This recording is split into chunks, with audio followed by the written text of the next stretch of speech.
Y nos vamos un ratito para Moscú, y por eso le vamos a dar la bienvenida a Cristian Lamesa, el analista internacional que está allí justamente, bueno, me imagino presenciando los festejos por el 9 de mayo. ¿Cómo estás, Cristian?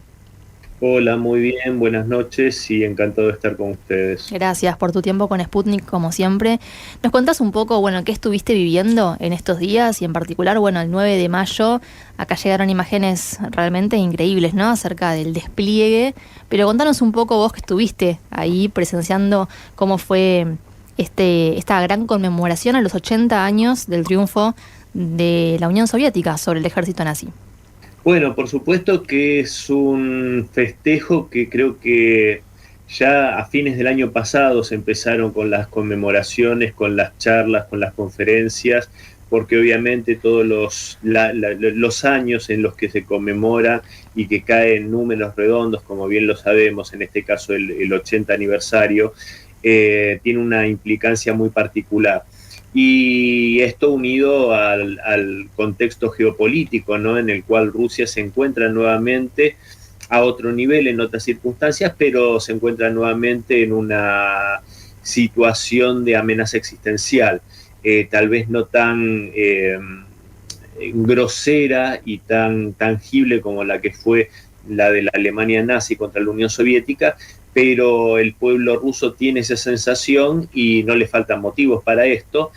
Y por supuesto que eso conlleva a que el ya natural patriotismo del pueblo ruso se vea más acentuado, ¿no? Y obviamente en estas últimas semanas, yo que ya hace más de 2 meses que estoy acá viviendo en esta ciudad de Moscú y también desplazándome a otras ciudades, se ve cómo está engalanado todo el país con los colores, ¿no? Representativos de la bandera soviética, la bandera rusa y también los colores del listón de San Jorge, anaranjados y negros. Y hoy ha sido una fiesta en toda regla, una fiesta muy emotiva, porque también no se puede olvidar que esta victoria heroica y sagrada, como le llaman los rusos, también costó 27 millones de vidas, con lo cual no hay familia rusa, no hay familia soviética, y digo soviética porque en esos tiempos era la Unión Soviética y esta tragedia atravesó a las 15 repúblicas que componían ese país, y no hay familia que no haya perdido un familiar directo, digamos, al día de hoy sería un abuelo, un bisabuelo, un tío abuelo, un padre, un hermano, un tío. Entonces es algo que no es algo que esté en los libros de historia, sino que es algo real. Y también con la conciencia de que ese sacrificio fue tal para que justamente los rusos de hoy pudieran vivir, pudieran tener una patria, pudieran sentirse como se sienten, orgullosos de su legado histórico.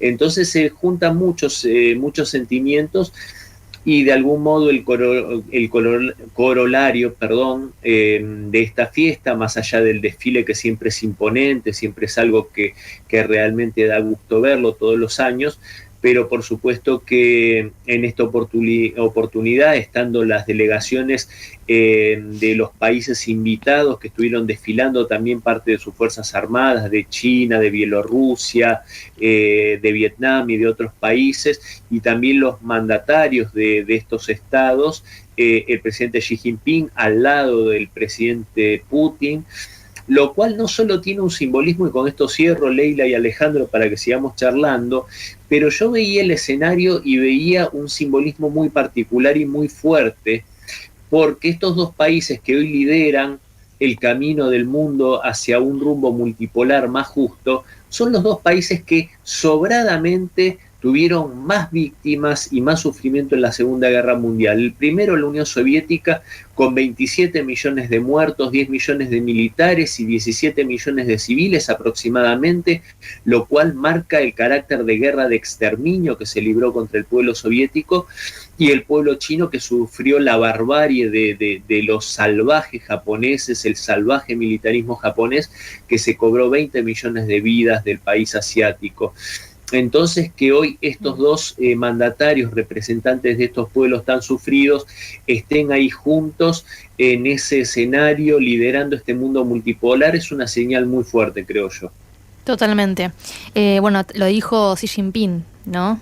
Los lazos que unen a esos dos pueblos justamente por eso. Te quería preguntar también por las amenazas que hubo en estos últimos días por parte de Ucrania, ¿no? Insinuaban que podía haber ataques durante los desfiles. ¿Eso tuvo algún tipo de impacto?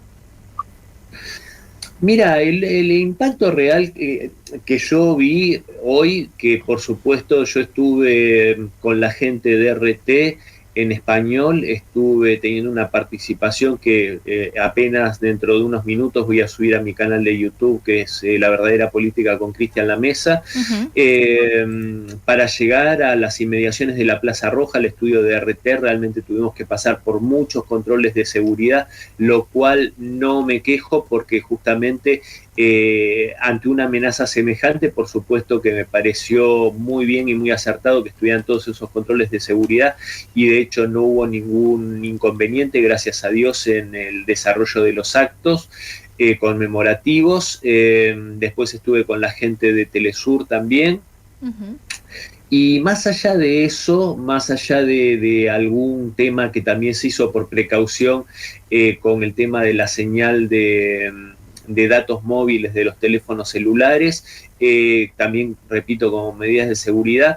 Después no hubieron muchas más repercusiones porque, a ver, lo que intentó hacer, creo yo, Zelensky, siguiendo una trama muy coherente, porque es un Estado terrorista el régimen de Kiev, y por supuesto que un Estado terrorista no hace más que sembrar justamente el terror, y quiso hacer eso seguramente con el pueblo ruso. Lo que pasa es que el pueblo ruso, y debería saberlo, porque el pueblo ucraniano, que Zelensky no es representante del pueblo ucraniano, sino que es un usurpador, pero son pueblos muy parecidos y se forjaron en gran medida en el sufrimiento, igual que el pueblo bielorruso. Son pueblos muy sufridos, muy heroicos y con una gran capacidad de resiliencia, ¿no? Eso que se le llama hoy, ¿no? La capacidad de ponerse de pie nuevamente. Entonces, a este pueblo no es fácil atemorizarlo, no es fácil hacer que no salgan a la calle a conmemorar y a celebrar y a recordar a sus héroes y a sus veteranos. Entonces, en la práctica, si lo que se pretendía era atemorizar al pueblo ruso para que no estuviese masivamente en estos festejos, sinceramente no lo han logrado.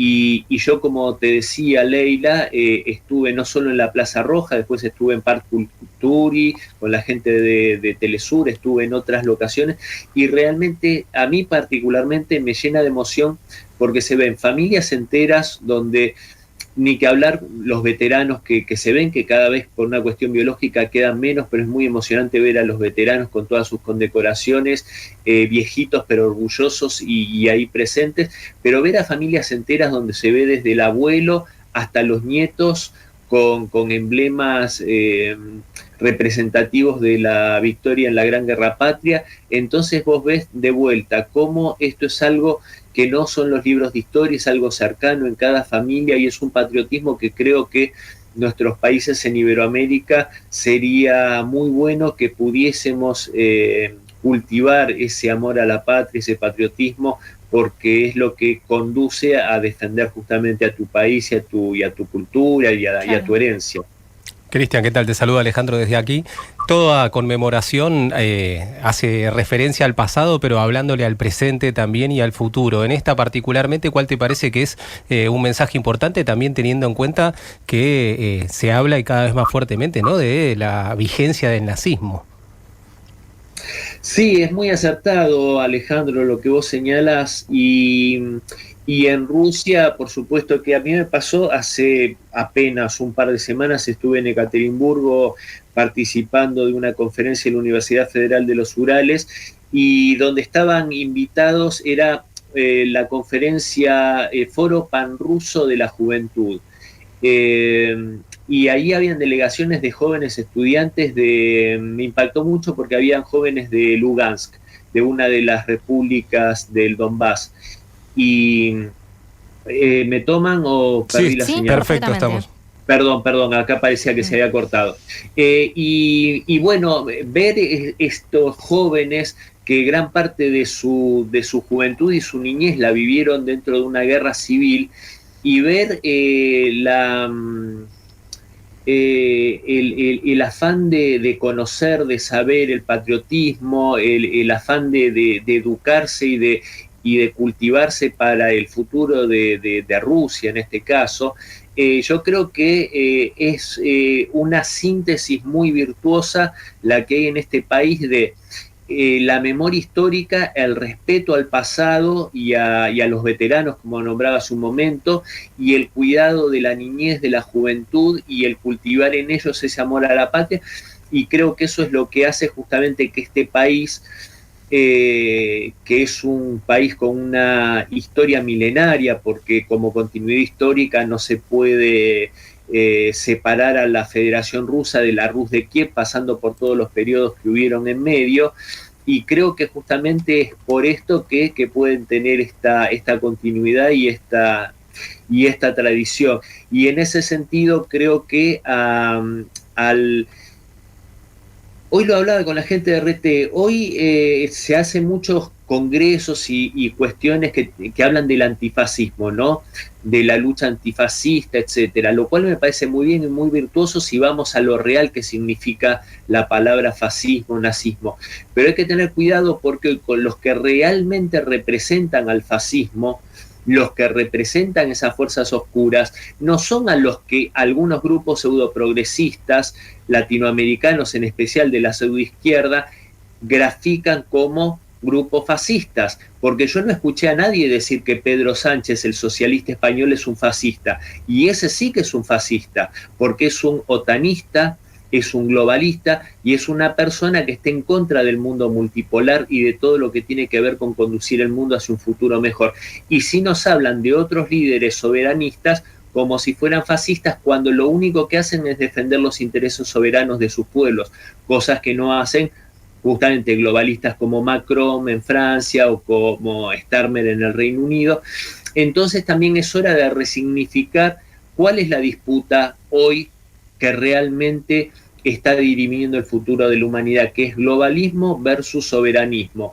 Y a veces lo que nos plantean como izquierda, derecha, fascismo, etcétera, en realidad nos venden espejitos de colores, como se decía en algún momento, para engañarnos y dividirnos y hacer que jóvenes con muy buenas intenciones, y digo jóvenes porque generalmente son los que más abrazan estas causas heroicas como la lucha antifascista, muchas veces son engañados por estos discursos que son financiados, como muchos grupos de esta pseudoizquierda progresista, por fundaciones de George Soros y responden a agendas que tienen que ver con el globalismo y no con la lucha por el bien de los pueblos y un futuro mejor para toda la humanidad. Totalmente. Siempre es un placer conversar con vos, Cristian. Gracias por tu tiempo. El gusto es mío, Leila y Alejandro, de hablar con ustedes y siempre a disposición. Muchas gracias. Pasaba el analista internacional desde Moscú, Cristian Lamesa. Infórmate de lo que sucede en el mundo. Séptimo piso.